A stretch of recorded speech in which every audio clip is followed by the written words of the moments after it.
ಕೇಂದ್ರ ಸಚಿವರಾಗಿದ್ದಂತಹ ಧರ್ಮೇಂದ್ರ ಪ್ರಧಾನ್ ರವರು ನೀಟ್ ವಿಚಾರದಲ್ಲಿ ತಮ್ಮ ರಾಜೀನಾಮೆಯನ್ನು ಸಲ್ಲಿಸಿದ್ದಾರೆ. ದೃಶ್ಯ ಮಾಧ್ಯಮಗಳಲ್ಲಿ ಕಾಂಗ್ರೆಸ್ ನಾಯಕರ ಹೇಳಿಕೆಗಳನ್ನು ನಾನು ಗಮನಿಸ್ತಾ ಇದ್ದೇನೆ. ತಮ್ಮ ಹೋರಾಟಕ್ಕೆ ಸಂದಿರ್ತಕ್ಕಂಥ ಗೆಲುವು ಅಂತೇಳಿ ರಾಹುಲ್ ಗಾಂಧಿ, ಪ್ರಿಯಾಂಕಾ ಗಾಂಧಿ ಆದಿಯಾಗಿ ರಾಜ್ಯದ ಕಾಂಗ್ರೆಸ್ ಪುಡಾರಿಗಳು ಕೂಡ ಹೇಳಿಕೆಗಳನ್ನು ನೀಡ್ತಾ ಇದ್ದಾರೆ, ತಮ್ಮ ಹೋರಾಟದ ಗೆಲುವು ಅಂತೇಳಿ.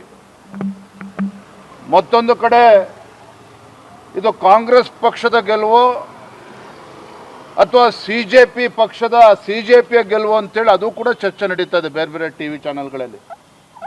ನಾನು ಹೇಳ್ತಾ ಇದ್ದೇನೆ, ಧರ್ಮೇಂದ್ರ ಪ್ರಧಾನ್ ರವರು ತಮ್ಮ ಜೀವನದುದ್ದಕ್ಕೂ ಸಹ ಈ ದೇಶದ ವಿದ್ಯಾರ್ಥಿಗಳ ಧ್ವನಿಯಾಗಿ ಅಖಿಲ ಭಾರತೀಯ ವಿದ್ಯಾರ್ಥಿ ಪರಿಷತ್ ABVPಯ ಮುಖೇನ ವಿದ್ಯಾರ್ಥಿಗಳ ಧ್ವನಿಯಾಗಿ ಹಲವಾರು ವರ್ಷಗಳಿಂದ ಹೋರಾಟವನ್ನು ಮಾಡ್ಕೊಂಡು ಬಂದಿರತಕ್ಕಂಥವ್ರು. ದುರಾದೃಷ್ಟ ಇವತ್ತು ನೀಟ್ ಪ್ರಶ್ನೆ ಪತ್ರಿಕೆ ಲೀಕ್ ಆಗಿರುವಂಥದ್ದು, 20ಕ್ಕೂ ಹೆಚ್ಚು ವಿದ್ಯಾರ್ಥಿಗಳು ಆತ್ಮಹತ್ಯೆ ಮಾಡ್ಕೊಂಡಿರ್ತಕ್ಕಂಥದ್ದು, ಇದು ಯಾರೂ ಕೂಡ ಒಪ್ಕೊಳ್ತಕ್ಕಂಥ ಪ್ರಶ್ನೆ ಎಲ್ಲ ನೋವು ತಂದಿರುವಂಥ ಸಂಗತಿ. ಆದರೆ ಇಂಥ ಸಂದಿಗ್ಧ ಪರಿಸ್ಥಿತಿಯಲ್ಲಿ ವಿದ್ಯಾರ್ಥಿಗಳು ದೆಹಲಿಯಲ್ಲಿ ಶಾಂತಿಯುತವಾಗಿ ಪ್ರತಿಭಟನೆ ಮಾಡ್ತಾ ಇದ್ದಾರೆ. ವಿದ್ಯಾರ್ಥಿಗಳ ಪ್ರತಿಭಟನೆಯನ್ನು ದುರುಪಯೋಗ ಪಡಿಸ್ಕೊಂಡು ತಮ್ಮ ರಾಜಕೀಯ ಬೇಳೆಯನ್ನು ಬೇಯಿಸ್ಕೊಳ್ತಕ್ಕಂಥ ಷಡ್ಯಂತ್ರ ಕುತಂತ್ರಗಳು ನಡೀತಾ ಇದ್ದಾವೆ. ರಾಹುಲ್ ಗಾಂಧಿ, ಕಾಂಗ್ರೆಸ್ ಪಕ್ಷ ತಮ್ಮ ರಾಜಕೀಯ ಭವಿಷ್ಯವನ್ನು ರೂಪಿಸ್ಕೊಳ್ಳೋದಕ್ಕೆ ವಿದ್ಯಾರ್ಥಿಗಳ ಭವಿಷ್ಯದ ಜೊತೆ ಚೆಲ್ಲಾಟ ಆಡ್ತಾ ಇರ್ತಕ್ಕಂಥದ್ದು ಕೂಡ ನಾವು ನೋಡ್ತಾ ಇದ್ದೇವೆ. ಇದರ ಜೊತೆಗೆ ಕೆಲವು ಸಮಾಜಘಾತುಕ ಶಕ್ತಿಗಳು ಕೂಡ ಈ ದೇಶದಲ್ಲಿ ಒಂದು ಅಭದ್ರತೆಯನ್ನು ನಿರ್ಮಾಣ ಮಾಡಬೇಕು, ಈ ದೇಶದಲ್ಲಿ ಒಂದು ಅರಾಜಕತೆ ಸೃಷ್ಟಿ ಮಾಡಬೇಕು. ಇದನ್ನು ನಾನು ಹೇಳ್ತಾ ಇಲ್ಲ, ವಾಂಗ್ಚುಕ್ ಅವರು ತಮ್ಮ ಉಪವಾಸ ಸತ್ಯಾಗ್ರಹದಿಂದ ಹಿಂದೆ ಸರಿಬೇಕಾದ್ರೆ ಇದನ್ನು ಕೂಡ ಅವರು ಹೇಳಿದ್ದಾರೆ. ವಿದ್ಯಾರ್ಥಿಗಳ ಹೋರಾಟವನ್ನು ಕೆಲವು ಸಮಾಜಘಾತಕ ಶಕ್ತಿಗಳು ದುರುಪಯೋಗ ಪಡಿಸ್ಕೊಳ್ತಾ ಇದ್ದಾವೆ, ಅದಕ್ಕೋಸ್ಕರ ನಾವು ಉಪವಾಸವನ್ನು ಹಿಂತೆಗೆದುಕೊಳ್ತಾ ಇದ್ದೇನೆ ಅನ್ನೋ ಮಾತನ್ನು ವಾಂಗ್ಚುಕ್ ಅವರು ಕೂಡ ಹೇಳಿದ್ದಾರೆ. ಮಹಾರಾಷ್ಟ್ರದಲ್ಲಿ, ಬಿಹಾರ್ನಲ್ಲಿ, ಕರ್ನಾಟಕ ರಾಜ್ಯದಲ್ಲಿ, ದೇಶದ ಬೇರೆ ಬೇರೆ ರಾಜ್ಯಗಳಲ್ಲಿ ಇಂಥ ದುಷ್ಟ ಶಕ್ತಿಗಳು ಇವತ್ತೇನು ವಿದ್ಯಾರ್ಥಿಗಳ ಹೆಸರಲ್ಲಿ ಬೆಂಕಿ ಎತ್ತಕ್ಕಂಥ ಕೆಲಸ ಮಾಡೋದಕ್ಕೆ ಹೊರಟಿದ್ದಾರೆ. ವಿದ್ಯಾರ್ಥಿಗಳ ಭವಿಷ್ಯಕ್ಕೆ ಕೊಳ್ಳಿಡ್ತಕ್ಕಂಥ ಕೆಲಸವನ್ನು ಮಾಡೋದಕ್ಕೆ ಹೊರಟಿದ್ದಾರೆ.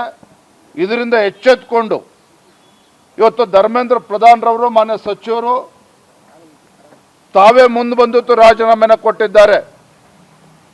ಮತ್ತೊಂದು ಕಡೆ ಪ್ರಧಾನಮಂತ್ರಿಗಳು ನರೇಂದ್ರ ಮೋದಿಜಿಯವರು ನಿನ್ನೆನೂ ಕೂಡ ಅವರ ಹೇಳಿಕೆಯನ್ನು ಬಿಡುಗಡೆ ಮಾಡಿದ್ದಾರೆ, ಮೊನ್ನೆನೂ ಕೂಡ ಅವರು ಹೇಳಿಕೆಯನ್ನು ನೀಡಿದ್ದಾರೆ. ಪಾರದರ್ಶಕವಾಗಿರ್ತಕ್ಕಂಥ ತನಿಖೆ ಆಗಬೇಕು, ಮುಂದೆ ಮತ್ತೊಮ್ಮೆ ಈ ರೀತಿ ಘಟನೆಗಳು ಮರುಕಳಿಸಬಾರ್ದು.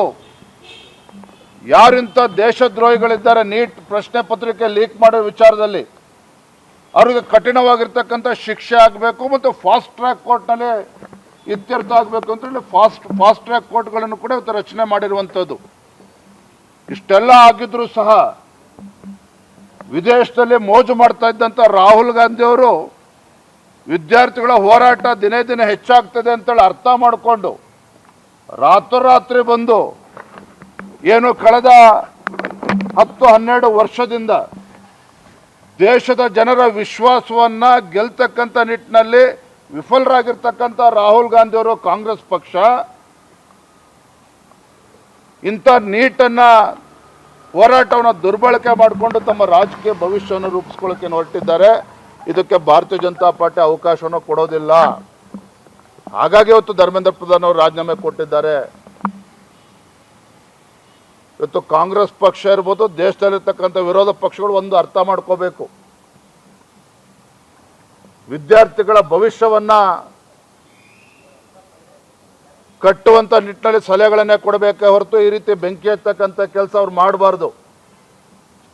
ಈಗಲಾದರೂ ಕೂಡ ಎಚ್ಚೆತ್ಕೊಂಡು ಕಾಂಗ್ರೆಸ್ ಪಾರ್ಟಿ ಒಂದು ಜವಾಬ್ದಾರಿತ ವಿರೋಧ ಪಕ್ಷವಾಗಿ ಕೆಲಸ ಮಾಡೋದನ್ನು ಕಲ್ತ್ಕೊಳ್ಬೇಕಾಗ್ತದೆ. ಮಕ್ಕಳ ಭವಿಷ್ಯದ ಜೊತೆ ಚೆಲ್ಲಾಟ ಆಡಬಾರ್ದು ಅಂತೇಳಿ ನಾನು ಈ ಸಂದರ್ಭದಲ್ಲಿ ತಮ್ಮ ಮುಖೇನ ಆಗ್ರಹವನ್ನು ಪಡಿಸ್ತಾ ಇದ್ದೇನೆ. ಇದು ಯಾರ ಗೆಲುವು ಸರ್? ಇದು ಜೆನ್ಜಿ ಗೆಲುವು ಅಂತ ಅನ್ಕೊಟ್ಟು